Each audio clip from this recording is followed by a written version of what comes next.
Assalamualaikum warahmatullahi wabarakatuh. Waalaikumsalam warahmatullahi wabarakatuh. Berjumpa kembali bersama saya Muhammad Haidar dalam Sakran Podcast. Ya, dan pada kesempatan kali ini kita masih menghadirkan narasumber daripada guru kita, yaitu Al Habib Ali Zainal Abidin bin Hamid Al Idrus. Dan semoga apa yang akan menjadi pembahasan kita pada malam hari ini bisa menginspirasi dan berkembang menjadi dakwah yang bermanfaat bagi umat. Assalamualaikum warahmatullahi wabarakatuh, Abu ya. Waalaikumsalam warahmatullahi wabarakatuh. Bagaimana kabar antum pada malam hari ini? Alhamdulillah sehat walafiat. Amin amin. Alhamdulillah sehat. Sehat. Oke Abu ya.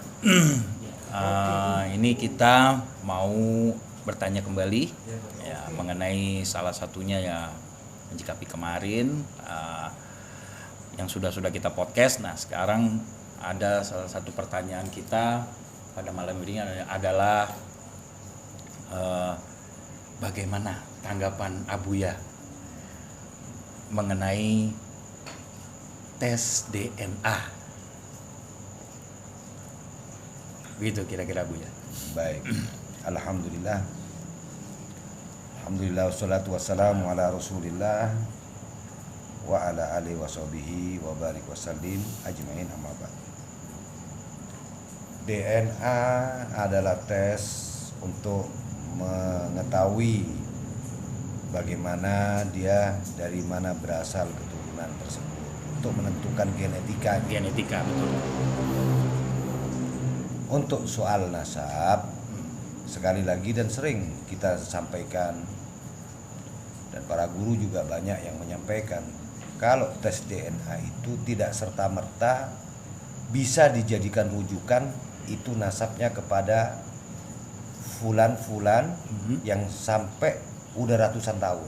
Oh, jadi jaraknya yang begitu jauh. Iya, betul. Begitu Bu ya. Akan tetapi yang berkembang, yang jadi framing apapun namanya, ini semuanya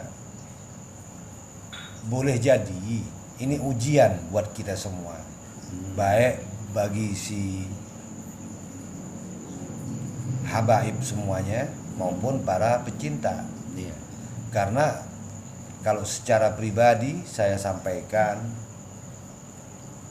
boleh jadi memang mungkin orang-orang terkini ini, orang-orang saat ini, mungkin orang-orang hebat semua, orang-orang yang pintar semua, baik secara ilmiah maupun secara tesis maupun secara data. Atau mungkin hebat semua. Karena sejak zaman dulu saya masih kecil, itu tidak pernah terdengar bahasa yang sampai detik ini sekarang lagi banyak yang menjadi konsumsi publik. Dulu para kiai itu beriringan satu sama lain. Mereka ada habaib yang berguru kepada kiai, kiai yang berguru kepada habaib. Artinya adanya tes DNA ini itu kekinian saja. Entah apa yang ada di dalam benak mereka, kita sendiri tidak tahu itu. Yang jelas kalau mau diakal-akalin pakai matematika ringan aja kita. Bahasa ringan aja. Satu umpamanya memang diharuskan harus DNA. Lah apa kapasitasnya mereka? Apakah seandainya memang DNA-nya tidak yang dimaksud oleh mereka atau bidang keilmuan mereka yang dimaksud, itu terus mau menggagalkan. Kita punya ini bibit, kita mau mencangkok, bibit cangkokan. Nggak mungkin itu bibit cangkokan itu akan deal sudah dari situ. Kita ada kenal stek, udah campur-campur. Ya stek. Setidak-tidaknya maksudnya saya di sini. Saya tidak mau mengatakan Habib saat ini ya. Saya tidak mau mengatakan saya Habib saat ini. Karena kalau saya mengatakan Habib nanti bahasanya lain lagi. Karena percuma kita bawakan dalil 1000 dalil. 1000 dalil. 1000 dalil atau 1.000.000 dalil kepada para orang-orang pinter ya. Orang-orang pinter. Orang-orang pinter. Iya. Kenapa kok saya katakan orang-orang pinter? Karena orang yang ikut berarti orang-orang bodoh. Karena orang-orang pinter katanya. Iya, orang-orang pinter. Mereka punya Pinter, data. Iya. pinter mengambil kesimpulan. Iya. Seolah-olah ini dijadikan rujukan, sudah tidak gitu. Pertanyaannya lagi, seandainya kita tanya, mau ndak mengungkap kantong kresek itu siapa bapaknya? Kayaknya belum ada tuh. Nah, belum ada kayaknya. coba dia berani Belum ndak ada dia mengungkap? Bapak saya ini. Betul ndak? Berani ndak? Sampai detik ini mana?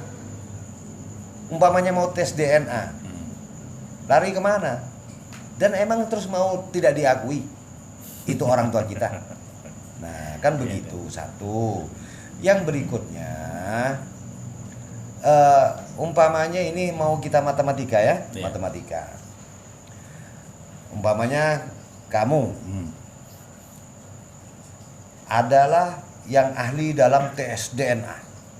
Ahli dah. Ahli genetika lah. Ahli genetika, tes DNA, dan kamu tahu persis tes DNA itu bagaimana, tahu persis dah, tahu persis. Terus tes DNA-nya itu harganya umpamanya, tes DNA yang kita dengar kan mahal. Sementara kalau di luar negeri itu nggak mahal-mahal amat, cuman sekitaran $100 mungkin dapat. Iya. Terus kamu buat 16 juta atau 13 juta umpamanya. Itu satu orang. Satu orang. Seandainya ada 1.000 orang yang mau tes DNA karena itu katanya wajib bagi kamu, tapi wajib. Iya. Terus DNA berbondong-bondong. 1,6 juta kali 1.000 berapa uang kamu? Iya. Balik lagi ke bisnis berarti. Nah, ini matematika ringan. Ya namanya kita ngomong Iya. di luar nalar. Iya. Akhirnya apa? Kalau sudah semuanya fokus kepada masalah hal ini, fokus kepada masalah tes DNA dan lain sebagainya, apapun namanya dah, apapun namanya. Terus kapan kita mau fokus kepada kita masalah ngaji? Kapan kita terus fastabiqul khairat? Kapan kita ngajak kepada mereka untuk tahu bagaimana rukun-rukun Islam, bagaimana rukun iman, bagaimana kita perlunya ngaji, kita dekat sama Allah. Kita jangan jauh-jauh sama Nabi. Kita jauh-jauh sama Nabi nanti kita kesesat. Itu sesat. Nah bagaimana terus? Terus kita bergontok-gontokan cuman karena masalah DNA ataupun tidak DNA, gennya gen Z, gen G, gen apapun namanya. Terus apa dapatnya? Jadi hal kayak begini ini sebenarnya bukan ranah saya. Ranahnya memang ranah ahli tes DNA, ranahnya dokter yang punya kajian yang memang sudah kompeten di bidangnya. Cuman saya balik bertanya, lo kenapa kok baru sekarang? Berarti orang sekarang ini lebih pinterkah, lebih taat beribadahkah dibandingkan orang-orang terdahulu? Sementara orang-orang terdahulu itu mereka mengatakan tidak ada masalah semuanya ini. Seperti itu kurang lebihnya. Ya mudah-mudahan yang jawabannya saya sedikit soal DNA ini bisa masuk kepada kita semuanya. Jadi kurang lebihnya seperti itu. Selain itu juga karena ramai dengan tes DNA ini, kemudian juga ada beberapa tanggapan-tanggapan yang kita juga dengar gitu Bu ya, mengenai oh ya kayak Imam Fakih Al-Muqaddam yang ramai gitu kan di medsos juga bertebaran cerita bahwa beliau itu bisa sampai dengan 70 kali mi'raj. Nah, terus ditambah lagi dengan beberapa cerita para karomah-karomahnya para habaib. Tanggapan Abuya mengenai itu seperti apa Bu ya? Ya itu biasa saja sih. Bagi saya pribadi biasa saja. Apa yang nggak mungkin? Bisa saja itu terjadi kepada orang yang dikehendaki oleh Allah Subhanahu wa taala karena mujahadahnya mereka, karena kesungguhan mereka, karena takarrub mereka kepada Allah, karena bersihnya hati mereka. Bersihnya hati mereka. Karena jelas Allah itu memberikan dan menjadikan sesuatu kepada orang yang dikehendaki, hambanya yang soleh, hambanya yang luar biasa, untuk diberikan kepada Allah. Apa yang tidak mungkin bagi Allah untuk memberikan sesuatu kepada hamba yang dikehendaki. Seorang Bilal bin Rabah, Sayyidina Bilal bin Rabah, Sayyidina Bilal bin Rabah radhiyallahu anhu, beliau masih ada di muka bumi, itu trompanya sudah terdengar, sudah ada di sorga. Seorang Bilal bin Rabah. Bilal bin Rabah, sahabat Nabi, manusia juga. Manusia bisa, manusia juga, karena kecintaannya yang tidak ada noda sedikit pun. Apa yang dikatakan oleh Nabi diikutin, sehingga menjadikan keistimewaan yang luar biasa kepada Sayyidina Bilal bin Rabah. Enggak goyang sedikit pun untuk mengikuti Nabi Muhammad. Enggak goyang, apapun bentuknya. Sampai disuruh, sampai itu perut dikasih batu di tengah panas terik kayak begitu, seorang budak menjadi seorang yang mulia.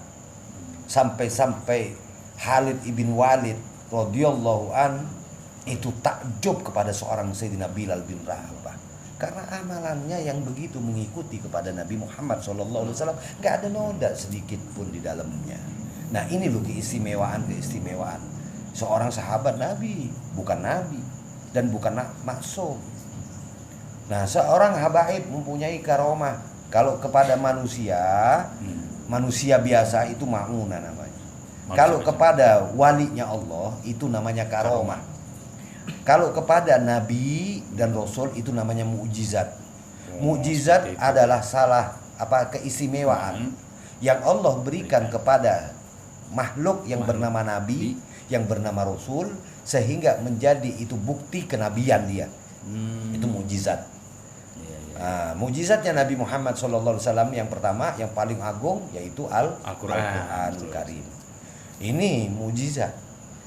Terus kalau kepada walinya Allah itu namanya karomah, kemuliaan yang Allah turunkan kepada orang yang dikehendaki, yaitu bersama yang bernama walinya Allah. Banyak, termasuk mungkin ya Fakih Muqaddam, para wali songo. Wali songo ini Sunan Bonang itu bisa menunjukkan dia tongkat ke pohon aren itu menjadi emas saat mendidik seorang guru, seorang murid yang bernama Sunan Kalijaga. Kalau bukan karomah, kalau bukan itu keistimewaan oleh Allah yang dikehendakin kepada seorang yang bernama Sunan Kalijaga, Raden Said, itu bertapa, diriwayatkan, dikisahkan itu bertahun-tahun. Tidak sehari dua hari, sehingga dikatakan Kalijogo, penjaga kali. Sungai dijaga, bukan sungainya menjaga, tapi sungai dijaga sama Sunan Kalijaga. Itu keistimewaan yang Allah berikan, sampai itu digambarkan berlumut. Ya sampai ada tumbuh-tumbuhan menjalari, dijaga itu bersitu sehari dua hari, sebulan dua bulan. Kalau bukan karena keistimewaan yang Allah kehendaki, Allah turunkan kepada Sunan Kalijaga, nggak mungkin kuat. Allah semua yang ngatur, Allah yang ngasih makan, Allah yang menjaga, ya Allah yang membimbing, Allah yang memelihara. Nah, apalagi yang tidak terjadi, yang tidak mungkin terjadi kepada para kiai, kepada Fakih Muqaddam soal Mi'raj sampai 70 kali ya, karena itu framingnya, framingnya seperti itu. Itu kehendak daripada Allah, bukan kehendaknya Fakih Muqaddam sendiri. Bukan kehendaknya Sunan Kalijaga sendiri, bukan kehendaknya Sunan Bonang, bukan kehendaknya Syekh Hasim Asari, bukan kehendaknya Syekh Holil Bangkalani, bukan kehendaknya Al-Padani, Syekh Arsad Al-Banjari, bukan, itu bukan kehendaknya. Mereka itu mempunyai karomah semua. Cuman karomahnya mereka itu bisa jadi termastur, walinya mereka ada wali mastur, ada wali masyhur, yang sohor, sama yang tertutup, tersembunyi. Sunan Syekh Abdul Qadir Jailani itu itu menjadi sultan aulia yang luar biasa. Karena keistimewaannya, karomahnya yang dari bayi udah bisa mengingatkan ibunya sampai tidak makan, pertanda datangnya bulan puasa. Begitu. Jadi kemuliaan-kemuliaan itu Allah kehendakin kepada mereka. Karena nggak bisa dipikir itu secara nalar. Nah itu dia. Nah sekarang kembali lagi kepada Mi'raj Mukminin. Ya. Mi'rajnya seorang Syekh Fakih Muqaddam yang digambarkan, yang notabene mereka ini para pembenci, mereka tidak mengakui hal tersebut. Nah itu di luar konteks kita semua. Kita berdoa untuk tidak menjadi bagian orang yang tidak menerima apa yang sudah terjadi kepada orang yang benci ataupun kepada yang kita suka. Mau seperti itu? Ya itu terjadi saja, bisa jadi kepada mereka. Karena Allah itu Rahman Rahim, menjadikan ciptaannya itu tidak berbeda-beda. Allah ciptakan kita orang kafir, orang non muslim, matanya dua, tidak satu. Sama. Dia ibadah, tidak menyembah kepada Allah, sama diberi sama Allah. Dikasih kuping dua, kaki dua, kasih tangan dua, sama. Dikasih kenikmatan hidup Enggak di dunia berbeda, juga. iya. Enggak berbeda. Iya, tidak berbeda lah Artinya, istilahnya. kalau menurut Kanjeng Nabi Muhammad SAW, itu Mi'raj, ya itu kan sholat itu. Sholatnya orang mukmin, Mi'rajul Mukminin. Iya. Sholat itu sama dengan Mi'rajnya. Saat kita berhubungan kepada Allah Subhanahu wa taala. Bisa jadi semacam kayak begitu. Apa yang enggak mungkin? Karena sholatnya walinya Allah, sholatnya orang yang dekat sama Allah itu sudah luar biasa, sudah istimewa, bukan hanya sekedar menggugurkan kewajiban semata. Nah sementara kita mau mencari, mau menilai, nah ibadah kita apa? Betul. Ibadah saya ini apa kok mau menilai, apalagi mau membenci. Makanya sering saya sampaikan, kun aliman, au muta'alliman, au mustami'an, au muhibban. Betul Bu ya. Jadilah engkau itu orang alim, tidak bisa jadi alim jadi Betul, Bu, ya. penuntut ilmu. Tidak bisa jadi penuntut ilmu jadi penyimak. Tidak bisa jadi penyimak jadi pecinta. Tidak bisa jadi pecinta jangan jadi pembenci yang punya hatinya bungkun, hatinya itu penuh dengan penyakit. Jangan jadi yang seperti itu. Oh nggak bisa jangan benci orang alim. Jangan benci orang dekat sama Allah. Jadikan itu pemacu buat kita untuk kita bisa lebih baik ke depan. Paham Bu ya. Nah, kurang lebihnya seperti itu. Ya. Jadi gamblang nih penjelasan dari Abuya sendiri bahwa mengenai Mi'raj itu mungkin lebih spesifiknya seperti itu yang tadi guru kita katakan. Jadi kita tidak perlu menilainya secara berlebihan atau terbawa oleh arus. Nah, sekarang pertanyaan terakhir nih Bu ya. Wali Allah ini adalah orang-orang yang dekat kepada Allah. Contoh-contoh ibadahnya para wali atau ceritanya para wali yang pernah mungkin Abuya dengar dari kecil untuk bisa kami jadikan suri tauladan atau sebagai bentuk pemicu agar kami bisa lebih lagi bisa beribadah, menambah ibadah kami di dunia sebagai bentuk motivasi. Kira-kira seperti apa para walinya Allah itu, seperti apa? Wali itu macam-macam. Salah satunya ada wali abdal, ada autad, ada kutub. Itu raja wali sudah kutub, sudah aktob. Jadi mereka itu macam-macam, punya lelaku yang macam-macam. Wali majedub ada. Wali majedub ada. Secara normal kita memandang dia adalah orang gila. Secara normal kita, secara psikologi kenormalan memandang kita, karena kita tidak punya kapasitas ke sana. Apa ini semua ini kan makhluk Allah. Allah kalau menghendaki kepada seseorang yang dikehendaki oleh Allah. Sehingga majedub itu maknanya jadab itu ditarik, kenormalannya ditarik oleh Allah Subhanahu wa taala. sehingga seperti dia itu. berbeda dengan orang lain. Jadi tidak terkontaminasi. Dan itu nggak sholat dia nggak ibadah bagi kita, tapi bagi dia sama Allah dia yang tahu. Kita nggak bisa melihat dia dengan kenormalan. Kita harus masuk dulu ke masalah ketidaknormalan itu. Artinya dengan kebersihan hati kita, jangan sampai kotor hati kita dalam memandang. Nah, ibadah mereka ada juga wali yang toriko itu Malamatiyah itu adalah dia tidak mau ditunjukkan kebaikannya dan orang kepingin dia memandang cuma jelek aja ada. Jadi nggak Jeleknya aja ada dah, biar aja. dianggap jelek. Dia nggak pernah sholat, nampak, nggak pernah ibadah berjamaah. Sampai matinya aja dikuburkan yang bersebelahan, ada dikuburkan sama kayak babi liar itu. Oh kayak iya. Apa namanya itu? Ya, babi liar. Kayak Kayak babi hutan, celeng. Iya, celeng. Dikuburkan di celeng biar dianggap orang buruk. Biar dianggap orang ya ini kan. Biar itu, tapi kan Allah itu sudah punya catatan sendiri. Nah, sementara kita cuma mau menilai, menghujat, ya Allah. Ibadah kita sudah baru sampai mana kalau kita mau menggunakan ketikan-ketikan kita untuk mencaci, memaki. Ya Allah, wis jangan kita ikut-ikutan.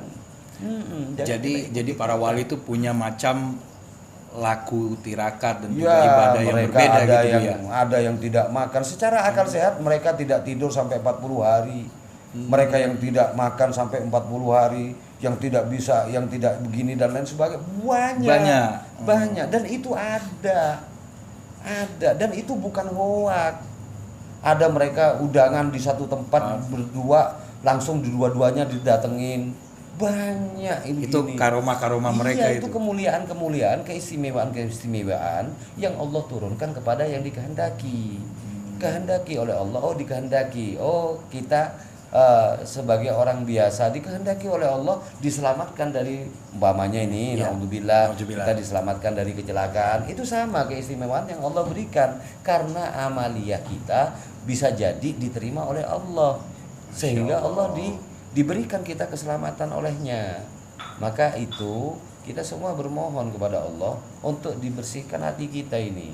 Ya muqallibal qulub, tsabbit qalbi 'ala dini. Kita minta kepada Allah untuk diberikan bolak-baliknya hati ini, dijadikan kekuatan teguh di dalam agama ini, enggak goyang, enggak karena kedudukan, enggak karena uang, enggak karena apa dan selain sebagainya. Ya husnudon saya mungkin kepada orang-orang itu, para pembenci ataupun para apapun namanya dah. Kita ini jangan ikut-ikutan yang demikian dah. Jangan ikut-ikutan, biarkanlah mereka mungkin punya tugas seperti itu yang diterima dari para guru-guru mereka. Mungkin begitu, atau mungkin mereka punya dalam satu kitab yang mereka pernah pelajari, kudu benci atau bagaimana dah. Artinya itu kita jangan ikut-ikutan. Bukan semuanya itu yaumil hisab, itu di hari yaumil akhir itu ada hisabnya, ada pertanggungjawabannya. Betul. Apalagi tentang lisan yang sudah kita keluarkan, apa yang kita keluarkan, kegaduhan yang kita buat karena lisan kita. Ayo kita berlomba-lomba, nggak usah. Nah, perkara mau mereka itu habaib ini mau mengakui ataupun tidak mau mengakui, atau dia itu cucu Nabi ataupun bukan cucu Nabi. Nah, itu bukan ranah mereka, itu ranah mereka sendiri, ranah saya sendiri ibaratnya. Gitu loh. Saya sampai detik ini alhamdulillah tidak memanfaatkan nama darah, umpamanya memang itu darahnya Nabi ada di diri saya. Saya alhamdulillah demi Allah tidak pernah memanfaatkan yang demikian. Kamu sekalian mau hormat mau kagak terserah, bebas. Apalagi mereka kan, kamu sekalian mungkin tahu yang dipandang oleh Allah bukan nasabnya. Paham, betul apa yang dikatakan dalam Al-Quran, inna akramakum indallahi atqakum. Sesungguhnya yang paling mulia di sisi Allah derajatnya adalah mereka yang bertakwa. Sementara kata Nabi Muhammad SAW, ketakwaan itu bagi Allah. Kita jauh menjauhi larangan Allah.